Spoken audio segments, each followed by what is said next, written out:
All right, YouTube. Obama is now on the record as saying that he wants to see the first female president. Apparently, he considers his daughters consider it odd that there's never been a female president. I happen to agree with Obama. Of course, I don't have any problem with the idea of a female president. But his intonation, of course, is Hillary should be elected because she's female. I don't think so. I think that our first female president preferably would be qualified for the position. I think our first female president preferably would not be, pushing her 70s. I think that our first female president preferably would be honest and capable of at least occasionally telling the truth. And finally, I think our first female president should not simply extend 99% of the same shit that our first black president did, that has turned him into one of the most partisan, polarizing figures in U.S. political history. I don't like Hillary Clinton. I will not vote for Hillary Clinton. I understand that there are plenty of people, former Sanders voters, that they'll settle for Hillary.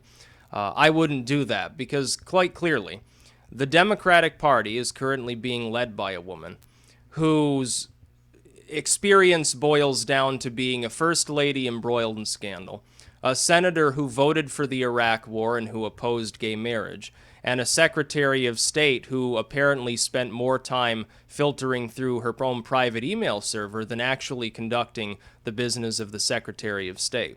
I think that's a problem. If Hillary Clinton were qualified for the position, I would vote for her. But it's like Sarah Palin, let's not forget. First serious vice presidential female candidate.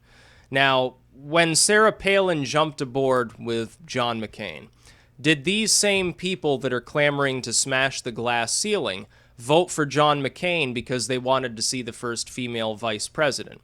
No. Why? Because she was unqualified. She seemed insane, quite frankly. And she was. She also didn't have a particularly large amount of political experience.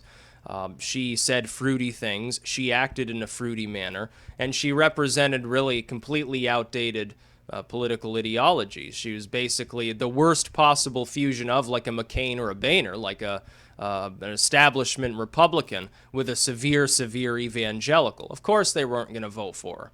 Well, for the same reason that I wouldn't vote for McCain just because he happened to have a running mate who was female, I'm not going to vote for Hillary just because she's female either. It wouldn't matter, by the way, who she chooses as a VP because she's unqualified. And she's likely, by that token, to choose an unqualified VP candidate, let's face it, because I'm looking around the Democratic Party. And really, I continue to draw a blank as to who she's actually going to put in that position. It could be someone like Biden. Biden's already been a VP, though, number one, and doesn't seem interested, number two. I would think Elizabeth Warren, but a two-female ticket might be pushing it a little bit far with some of the independent voters that might otherwise support Clinton. So I don't think she's going to do that. And remember, Warren held off endorsing her till the very bitter end and looked more in the Sanders camp. So I don't think it's going to be Elizabeth Warren. I still maintain that perhaps John Kerry is the best possible VP choice for her. I realize he's old. I realize he's very boring. I also realize that he already ran and lost against George W., which is no thing to be particularly proud of. But at the same time, I'm also looking around and not seeing anyone else who has John Kerry's qualifications. Indeed, his qualifications are roughly similar to Hillary's: Secretary of State, former senator, and former nominee as the VP candidate for the current nominee. I can't think of anybody who would be more experienced at running campaigns, given the situation. I can't think of anybody else she'd choose. But as far as Obama clamoring for a female president, yeah, that's just fine. But voting for somebody just because they're female would be like voting for somebody just because they're male. What would be the point? I'd rather have a qualified individual than an unqualified one. I think that there's plenty of derision to be heaped upon virtually anybody who's been in the running so far. We have Gary Johnson, libertarian candidate who's not a libertarian. We have Trump, who at least on domestic surveillance is more hawkish than Obama. I find that troubling. I may not dislike many of his views, but that is one that's a sticking point for me. We have Hillary, who is a chronic liar, understood to be a chronic liar even by most members of her own party. who so far has barely managed to hold her own against a geriatric socialist, and who represents, at least to the under 30 Democrats, an outmoded type of viewpoint, which really harkens back to the 1980s or 90s Democrats, as opposed to a new, fresh face that's capable of bringing something dynamic to the movement. And by the way, to those who say Hillary should take Bernie as her VP, I don't think that's going to happen. I understand he came in second. He did a good job. He'd solidify some of the youth votes, but there'd still be a lot of Sanders fans who wouldn't care. They'd see it as him being thrown some crumbs by somebody who cheated their way to the nomination. You don't have to agree to understand that that's the mentality that prevails among many Bernie Sanders supporters. And it's kind of true and kind of untrue. We can debate for 1,000 years over this. It doesn't really matter. But no, I'm not going to vote for Hillary because she's female. Just because Obama was black doesn't mean I voted for him because he was black. I voted for Obama in 2008 against John McCain because I thought John McCain was more of a warmonger. Boy, did I prove to be wrong here, but, I thought that at the time. I guess I made a mistake like many others did. And his VP choice, Sarah Palin, rankled me. I didn't want the possibility of very old McCain having a heart attack, having a stroke, getting assassinated, and all of a sudden we have President Palin. So our first female president would be unqualified, religiously insane, and she didn't even get elected to the position. She just rose to the position when the president died. That would have been bad. But putting Hillary Clinton in as our first female president, I think that would be a bad idea too, because she is not qualified for that office.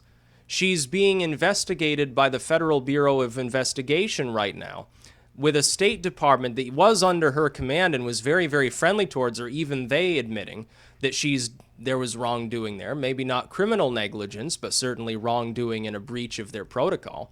We've got Julian Assange saying that through WikiLeaks, he's going to leak a bunch of Clinton emails that he promises will get her indicted. Now, I don't think that that'll happen, but I do think it'll decline her support among the voting populace to a level at which, again, she won't win. And by the way, I'll tell you this. One of the reasons that I was so strong in predicting Trump would beat Hillary is because of the email issue. Because perception matters more than reality regarding it, for independent voters specifically.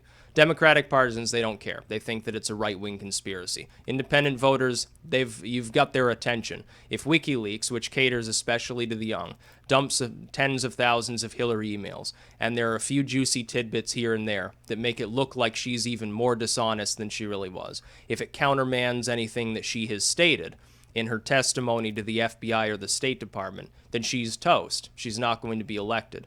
Because then all of a sudden, the only voting bloc left that's kind of still on her side will abandon her, especially if she tries to fuck around with Sanders any further, who I think still hasn't dropped out, which is strange to me. DC's over. It's time for Bernie to get out and recognize the obvious. No, I'm not going to vote for Hillary Clinton because she has ovaries. It just doesn't matter to me. It's like Obama, after his re-election, when his support began to slide. He tried to blame veiled racism for why his support was sliding. I pointed out at the time that many of those people had voted for him. I would like to think that somebody who's actually racially motivated in their political decisions probably didn't vote for him to begin with. Any slide in support that he experienced was not the fault of white racists, it was the fault of his own failed policies. And it still is. And his support has only risen, and the Being Liberal page makes big about this constantly. Oh, Obama's support's now around 50%. That's really good. First off, it's actually fairly mediocre. It's standard and poor. Secondly, that's partially because there is an active political campaign going on. You saw this happen at the end of his first term as well. His support suddenly rose. Why? It's because the heat was taken off him and people were talking about the relative traits, the virtues and unvirtues of other candidates, essentially. No, Hillary Clinton, there's no possibility I could ever vote for Hillary. I said at the beginning, no more Bushes, no more Clintons. Now, there's no Bush in the race. Jeb lost. Trump is the Republican nominee. Unfortunately, Clinton will be the Democratic nominee. But why would I vote for her? That was the mantra from the beginning. Many younger individuals grabbed onto this mantra, including, again, and this is another thing that she has as a problem, many of Sanders' fans were simply anti-Hillary Democrats who didn't like the fact that it looked like a political dynasty. And her changing her message is not suddenly going to bring many of them on board. They will continue to abandon ship. They won't be voting for the Democratic Party. I think Gary Johnson will ultimately hit 15 or higher in the actual voting come November. I think he will, because I think he's going to absorb most of the younger Democrat voters. Trump will absorb some as well. And I think Trump will win the election, but he won't get 50% of the vote at that point. Much of it will go to Gary Johnson, but it'll be Clinton that loses out primarily. She might come in third place. There remains the possibility, because of the breakdown of partisan politics. It's a long shot, but it's possible. There remains the possibility that you could see the Democratic candidate come in third place, either across the board or at least in certain states. It is possible that that's going to happen. And if Johnson's smart, he'll target blue states and chip them away from Hillary, who is by far the weaker candidate. And if he does that, it will be quite funny to see. That's about all. Peace out.